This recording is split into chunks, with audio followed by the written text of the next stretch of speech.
आत्मीय परिजनों, आज हम चर्चा करेंगे यज्ञ के ऊपर। गायत्री यज्ञ कैसे किया जाए, क्यों किया जाए, कब किया जाए, किसको करना चाहिए, किसको नहीं करना चाहिए, और नहीं करना चाहिए तो क्यों नहीं करना चाहिए। मेरे विचार हैं। मैं नरेंद्र व्यास, आत्मशोधन एवं मंच और साधना शोध संस्थान तपस्थली से आज चर्चा कर रहे हैं हम गायत्री यज्ञ के बारे में। गा माने प्राण, त्राण माने रक्षा करने वाली, जो प्राणों की रक्षा करती है उसे गायत्री कहते हैं। आदि शक्ति भी कहा जाता है। गायत्री शुद्ध सात्विक साधना के लिए काम मानी जाती है। वैसे तो आदि शक्ति है तो यंत्र मंत्र तंत्र तीनों में ही काम आता है, लेकिन प्रमुखतया इसकी साधना सुलभ और सरल मानी जाती है। जितनी सरल और सुलभ साधना मानी जाती है उतनी ही क्लिष्ट भी है। मंत्रोच्चारण, शुद्धता का ध्यान रखना, तन मन धन।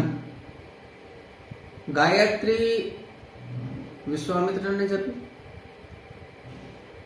वशिष्ठ जी ने जपी, अखंड असंख्य ब्राह्मणों ने भी जपी। इवन देन अगर बोले तो ब्रह्मा विष्णु महेश ने भी जपी, और विभिन्न प्रकार से इसे शापित भी किया गया, क्योंकि आसानी से जब फल नहीं मिलता है तो ऋषि मुनि तो कई बार इसमें आवेश में आ भी जाते हैं, तो शाप विमोचन भी किया गया इनका।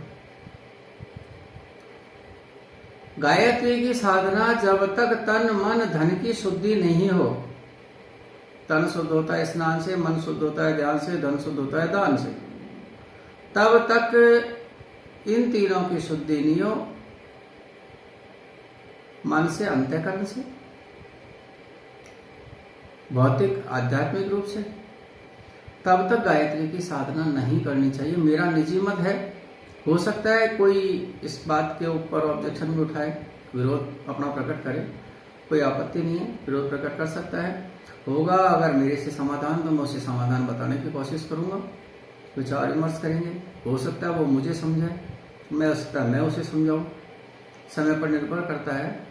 लेकिन मेरा जहां तक मत है, तब तक तीनों चीज की शुद्धि नहीं हो तब तक गायत्री की उपासना नहीं करनी चाहिए। गायत्री बच्चों का खेल नहीं है कि आइए भाई साहब 5 मिनट 5 आहुति आप भी देते जाइए। वो आदमी जो ऑफिस जाने के मूड में है, आप उससे कह रहे हैं कि आइए आइए 5 मिनट बाद चप्पल उतर खोलिए सर, 5 ही तो आहुति देनी है आपको, बस एक में आपका भी योगदान हो जाएगा। ना, इसे योगदान नहीं कहते, संस्कृति का भ्रंश कहते हैं। यदि किसी आदमी का मानसिक रूप से वो तैयार नहीं है तो उसे गायत्री की साधना करने का अधिकार नहीं है और नहीं करनी चाहिए। हमारा मन ऑफिस जाने में लगा हुआ है, जबरदस्ती हम उसके ऊपर किसी के ऊपर थोप रहे हैं, वो डाल जाएगा, चला जाएगा। क्या वो लाभ ले पाएगा? हो सकता है आपकी नजर में लाभ ले ले, मेरी नजर में तो नहीं मिलेगा। क्योंकि जब तक हम किसी चीज के ऊपर ध्यान केंद्रित नहीं करते हैं, लक्ष्य निर्धारित नहीं करते हैं, तब तक वो चीजें हमें फायदा नहीं देती। और हो सकता है अनायास किसी को अगर मिल गया हो तो बात अलग है, मेरी जानकारी नहीं है। यदि हम गायत्री की साधना करें, गायत्री यज्ञ करें, जप करें, जो भी आपको समुचित लगे, अच्छे लगे, करिए। हाँ, इसमें इतना जरूर बताऊंगा कि गायत्री किसी से प्रतिबंधित नहीं है कि साहब इसको सिर्फ ब्राह्मण ही कर सकता है या ऋषि मुनि कर सकते हैं।